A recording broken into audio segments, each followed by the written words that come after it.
I really, really, really hope that the Democrats don't think that this is a successful narrative for winning the election next year.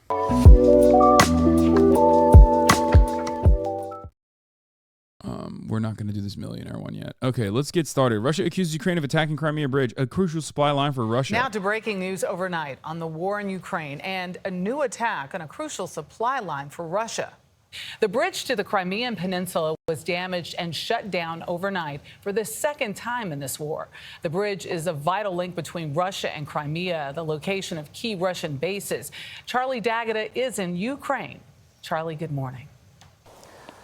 Good morning. We're not far from the front lines. We are meeting with a Ukrainian demining team. It is a critical part of this phase of the counteroffensive, clearing these mines before they can move forward. It's a job that needs to be done on foot, in some cases by hand. The focus this morning is on that bridge linking the Russian mainland to Crimea. The Russian government is blaming Ukraine for blowing it up using unmanned drones overnight. 2 people were killed, they say. Another person was injured, doing damage to the bridge, enough damage that traffic was stopped for some time. The railway bridge is still running, as we understand. It is the main artery for resupply from the Russian mainland to Crimea.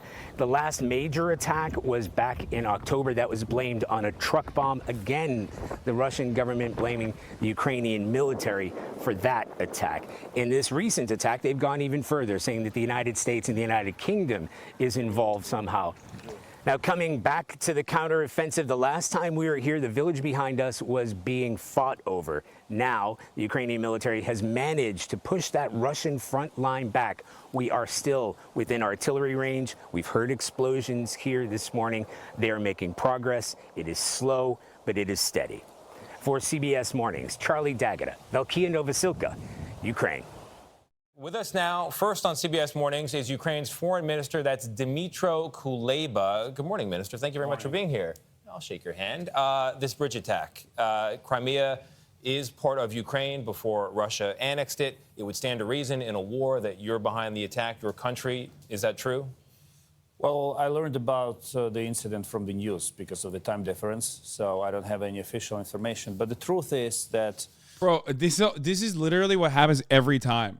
Like, something will get blown up, and then they'll be like, "Oh no, of course we didn't do it." But also, it's really good that it happened.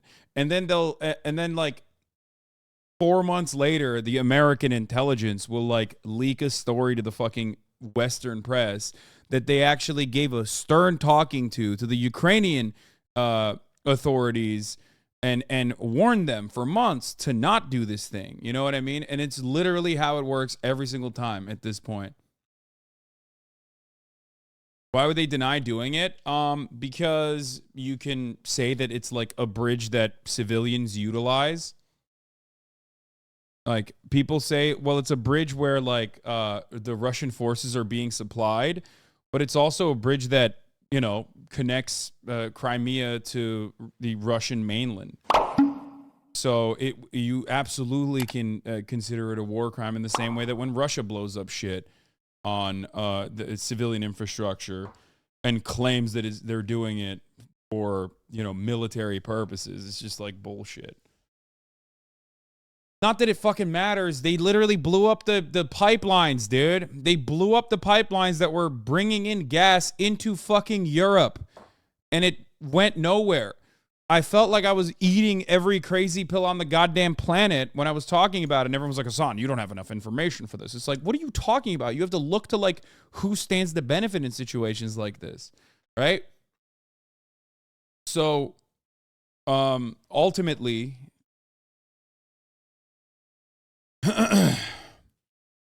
Ultimately, it's ridiculous.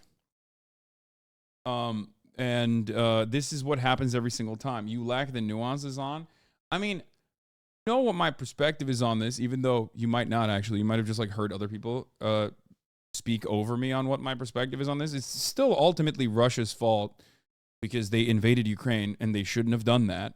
Okay? Like, they shouldn't have done that, and they did it. So, still fucked up.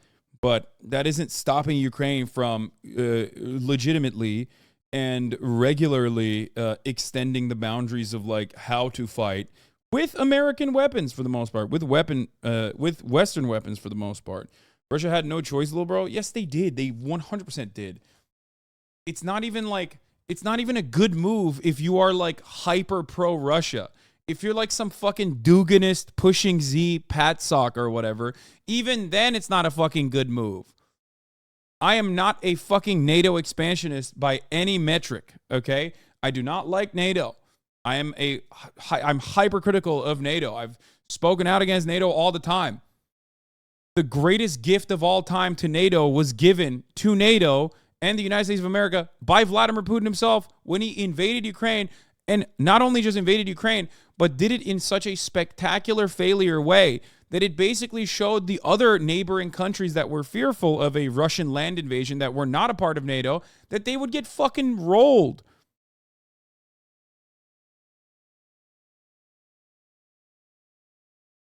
Anyway, regardless, it doesn't even matter. I have to pee. I'll be back. Russian And then I'm going to bridge start. Means fewer broken Ukrainian lives, because this bridge is being used to supplement Russian army in the occupied Crimea and the occupied territories of the south of Ukraine with additional resources. We mentioned the NATO summit there at the end of the introduction. On the one hand, it was disappointing because there's no clear timeline for Ukraine's entry into NATO. On the other hand, the message was that the future for Ukraine is in NATO. So where are you on the question of that summit? Was it disappointing or something else? Well, overall, the results of the summit were good because our path to NATO was shortened and we introduced a new mechanism, the NATO-Ukraine Council. But of course, we wanted more clarity on when. The most important question is not how, it's when. And on that particular question, there is no clear answer, but we received very strong assurances, including from the US leadership, that Ukraine will be in NATO, and we will be working on making it rather sooner than later. On the question of when, it's open-ended, in part because you're engaged in a war with Russia right now. Can you understand why leaders of countries in the West don't want to court open conflict with Russia? And if they were to include Ukraine in NATO right now, it would mean World War III today. Oh, that argument makes perfect sense. But the important element is that at that summit, we were not discussing immediate accession of Ukraine into NATO. We were talking about procedural extension of invitation with the understanding that Ukraine would become a member of NATO after the war ends. As of now, we are not dragging anyone into the war. We have a very clear deal, offer it to our partners. You give us weapons and we do the rest of the job, so that you don't have to fight if Russia decides to move further and attack you. I think it makes a lot of sense. One of the things that Ukraine gives the world is grain, which is helping to alleviate a global hunger crisis. As of today, this morning, I believe, Russia says it is suspending a deal that was allowing Ukraine to export grain out of the Black Sea port ways. What do you make of that suspension? What's it going to take to get those ports open again? Well, Russia has been slowly killing the grain initiative from one extension to another. You have to know one number. Last year, when the Black Sea grain initiative was introduced, grain prices in the world dropped by 20%. So the immediate outcome of non-extension of the agreement will mean that prices for grain all across the globe will go up. And people in the most vulnerable regions of Asia, Africa, they will feel it. And this is the result of Russian actions. Well, presumably Russia knows that, wants that outcome on some level for some reason. You know they're watching this as well. What's your message to Russia this morning? Stop playing Hunger Games with the people around the world. That's very simple, because it's impossible to fully compensate the blockade of Ukrainian ports by inland routes. So Russia is using hunger as an instrument to blackmail the world, pursuing its own commercial interests. Stop playing Hunger Games. Can you give the American people and the American political establishment a real, honest gut check on how this war is going? Are you winning this war? We are. That's it. We are. But you have to understand that for us, war is a reality. For others, it's a reality show. And of course, when you watch a reality show, you want Talking about the Redditors, dude. Things to develop in a very fast track manner. But for us, it's a daily struggle. But every day we move forward. We advance in the south. We advance in the east. We solve problems created by the Russian aggression. One of the key and the most devastating issues is, of course, more than 19,000 of Ukrainian kids being deported and abducted by Russia. 494 Ukrainian kids have been killed in the course of this war. So there are tons of issues that you need to solve, and it takes time. And Minister, that's why there's support among the American people for aid to Ukraine, military and otherwise. On the Republican side, politically, the two leading candidates for the Republican nomination for president, these are people who could be president in 2025, are not staunch supporters of unending aid for Ukraine. It's not clear exactly what their policy would be, but it's not assured as it would be under the current administration. What's your message to those candidates and others who might pull funding? Well, first, I want to thank the people. I really, really, really hope that the Democrats don't think that this is a successful narrative for winning the election next year. Okay? If they run on "we are running to save Ukraine," they will allow Republicans to capture every facet of the American government. Oh my God. Oh my Lord. People of America for their support, because we feel it. Not only Republicans will literally be like, look at us, we're the peaceful doves. We don't want to give money to Ukraine anymore. We actually want to take that money and nuke Mexico. And then they'll literally, every American will be like, oh yeah, that makes so much sense. They're the peaceful doves.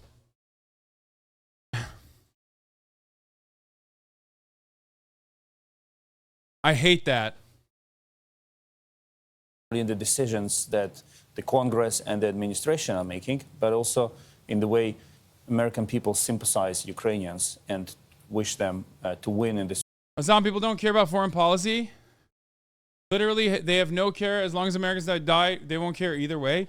Yeah, that's what I'm saying, which is why Democrats running on this as though it is the pivotal difference between Republicans and Democrats would be psychotic.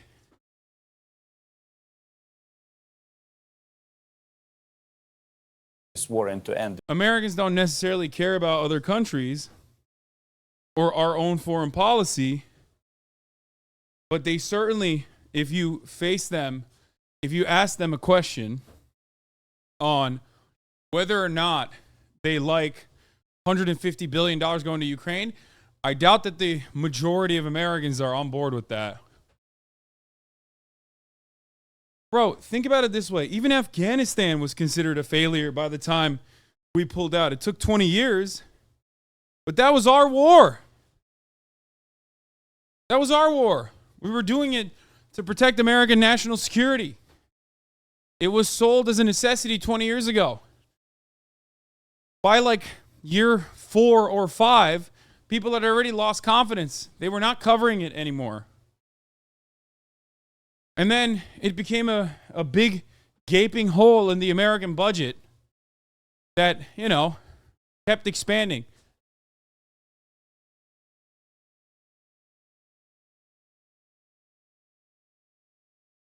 The polling shows a majority of Americans support aid to Ukraine. I don't think it'll be that much of an issue. Afghanis aren't white, if you forget.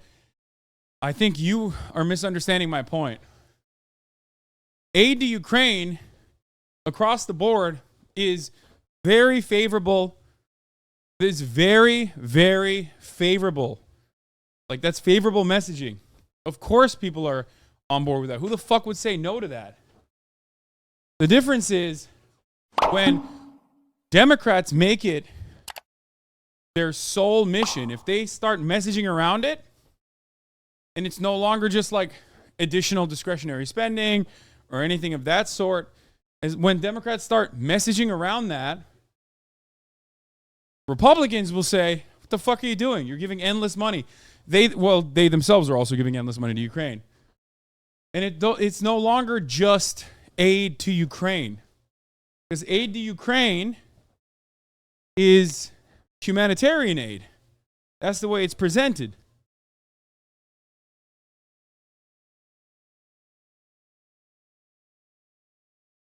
Do not put it in the center, is what I'm saying. Do not message around it if you want to win elections. This suffering.